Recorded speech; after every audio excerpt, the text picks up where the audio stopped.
जय श्री राम साथीहरू। आज मेरो भान्सामा चाहिँ बेसनको लप्टौवा तरकारी पाक्दैछ।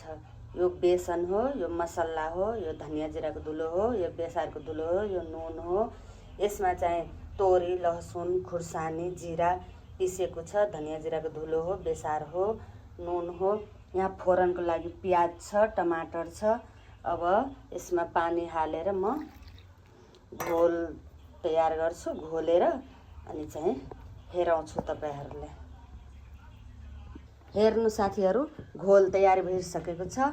अनि यो तावामा चाहिँ यसरी बनाउनु पर्छ। यसरी तावामा यसरी फेरि हातले यसलाई यस्तो गर्नुपर्छ।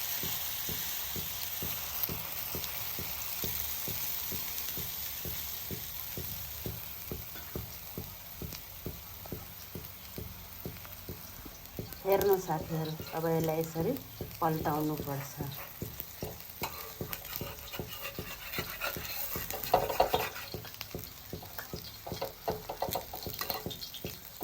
हेर्नु साथीहरु, सबै फ्राई गरेर मैले निकालिसके।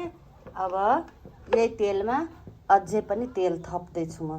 तेल थपेर अब यो जिरा, खुर्सानी, तेजपत्ता छ, यो हाल्दिए। अब यो पाकेपछि यो प्याज हाल्दिए। प्याज पाकेपछि मसला हाल्दिनु पर्छ। अब प्याज पाकिसकेपछि यसैमा टमाटर हाल्दिनु पर्छ।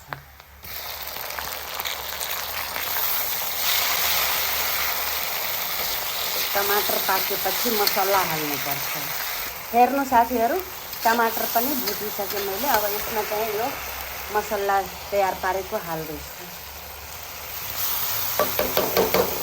अब यो मसला भुटिसकेपछि यसमा झोल हाल्नु।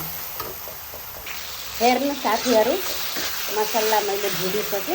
अब यसमा चाहिँ झोल हाल्दैछु। आजकल नि साथीहरु मेरो घरमा मेरो जेठी छोरीको पसन्द। हेर्नु साथीहरु, अब यो तरकारी पाकेर रेडी भइसकेको छ।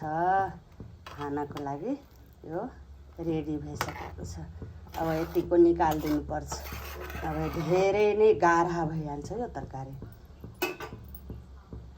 भिडियो राम्रो लाग्छ भने लाइक कमेन्ट गर्नुहोला मेरो साथीहरु। जय श्री राम। हेर्नु साथीहरु, तरकारी अब रेडी भइसक्यो खानाको लागि।